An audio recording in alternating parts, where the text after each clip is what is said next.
Susan, back to you. Sir, I just wanted to say that. Well, we're going to leave it at that. Thanks very much. We'll be back outside Madison Square Garden in a few minutes. And Susan, of course, the floor is empty, but they're here, and lest we be accused of not hearing all voices, we cut you off a moment ago. This is Alex Jones from Austin, Texas, a radio talk show host. Yes, sir, with Infowars.com. Both candidates are cousins. They're skull and bones. They're bringing in big government and tyranny. The evidence is clear. The military-industrial complex was intimately involved in 9/11. The commission is a complete fraud. We're losing our freedoms. Both parties are controlled, and if we don't wake up and stand up and speak out, this country's going to be destroyed. Giving up liberty only gives us tyranny.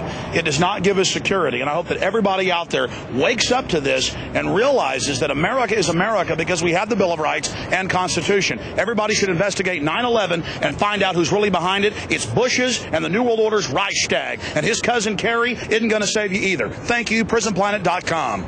Alex Jones. There's been an almost total media blackout on the fact that most of the 9/11 victims' families are angry at the government and believe that they had prior knowledge or were involved. But they couldn't cover it up when families came to New York from the 9/11 Commission and got in Giuliani's face. Question. Let's ask some real questions. Is that unfair? And what about the bunker? You didn't ask them about the bunker, the Office of Emergency Management bunker on fire? We are getting ready for the next round. Remember this. Your government funded and trained Al-Qaeda.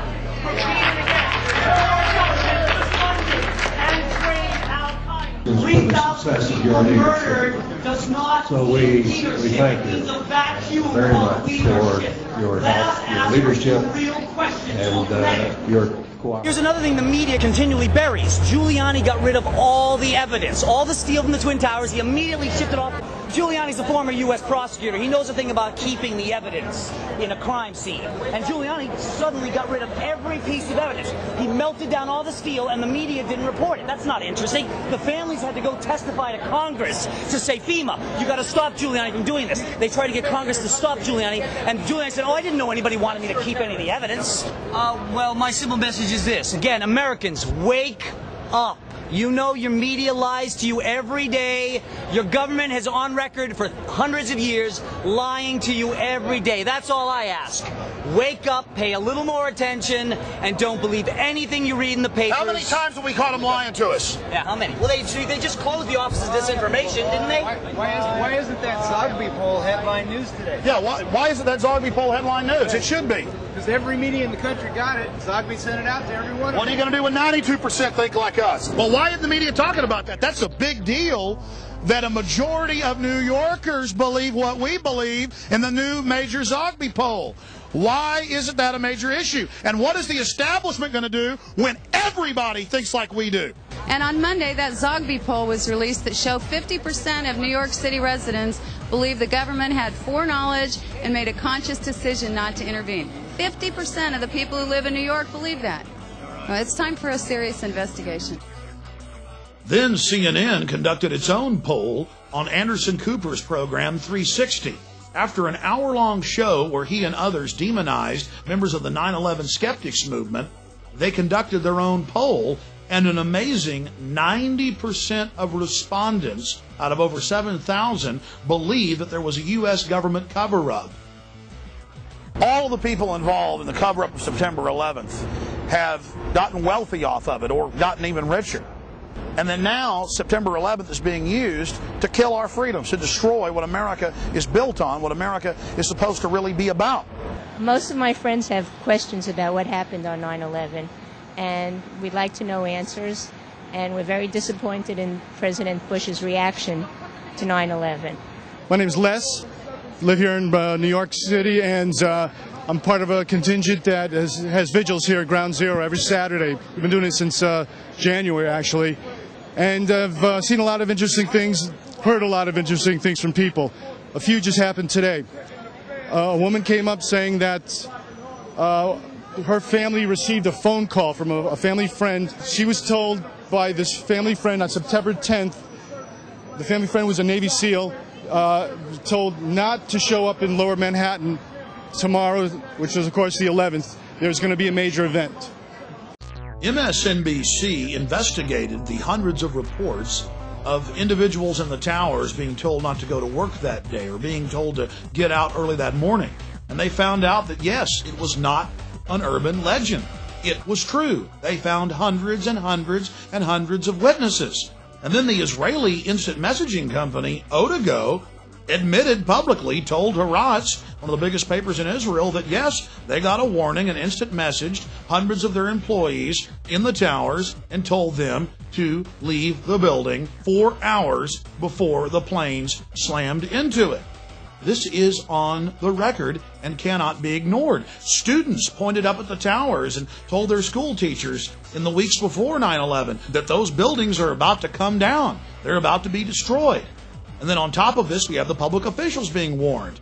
Total evidence of prior knowledge. And while we were in New York, we talked to dozens of eyewitnesses who had been personally warned themselves, but were afraid to come public. Some have been told to keep their mouths shut.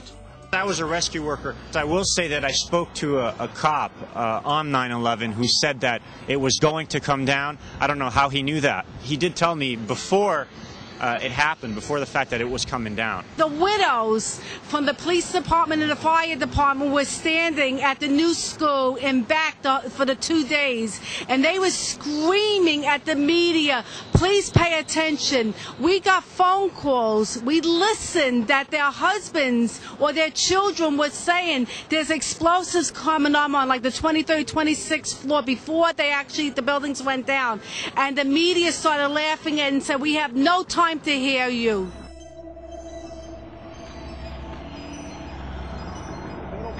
Larry Silverstein originally owned Building 7, and a few months before 9/11, he bought the entire complex, all 7 of the buildings, and then he took out a record insurance policy on them. Building 7 and what happened to it is so important because the official story is 2 jets flew into the buildings, we all agree on that, and that their jet fuel caused the steel to melt and caused them to collapse. But then we look at Building 7, which was the furthest away of any of these buildings from Tower 1 and 2, and it wasn't even damaged, but later that afternoon caught on fire. Now they've rebuilt Building 7. Here's Tower 1 and 2. Obviously, you all know those were hit by jet aircraft. And then we have Building 7, the furthest away from all the other buildings. Building 7 was 47 stories tall. Building 7 was not hit by an aircraft. Building 7 did not catch fire from these buildings.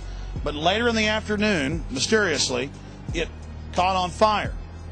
And then after 4:30 p.m., the firefighters told everybody to get back. They were, quote, going to pull the building, the demolition term for demolishing one. They told Associated Press reporters, get back, we're going to pull it. And this building that wasn't hit by a plane, that had no damage to it, collapsed symmetrically. Building 7 was a block away where my hand is. But the red flashing square is where Bankers Trust still stands today. It had Tower 1 fall onto it, but just had light damage.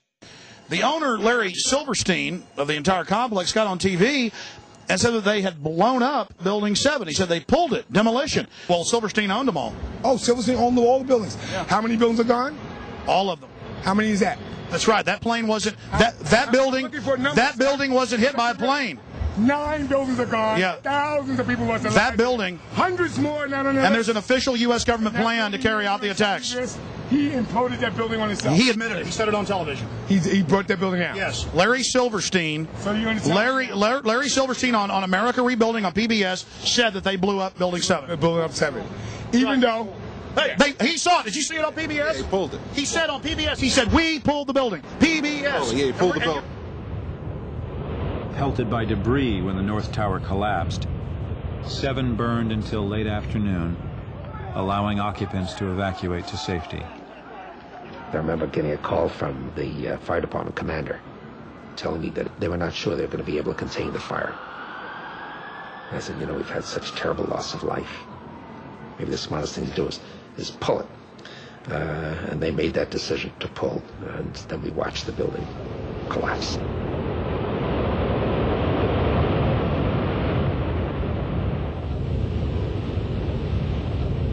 Yeah, he said we're going to pull. He said we're going to pull the building. Silverstein said we're going to pull the building. And we got the firemen saying they pulled it. I mean, Silverstein goes on PBS and says it, and we're the weirdos when he says it on TV. Unbelievable. Let's see that one more time. Maybe the smartest thing to do is pull it. And they made that decision to pull, and then we watched the building collapse.